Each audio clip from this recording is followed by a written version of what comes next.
You ask Tiger to solve. This deals with linear equations with one unknown. The final result is y equals -38/13. Let's solve it step by step. Simplify the expression. Expand the parentheses. Group like terms. Simplify the arithmetic.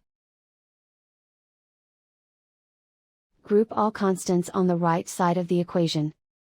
Subtract 38 from both sides. Simplify the arithmetic.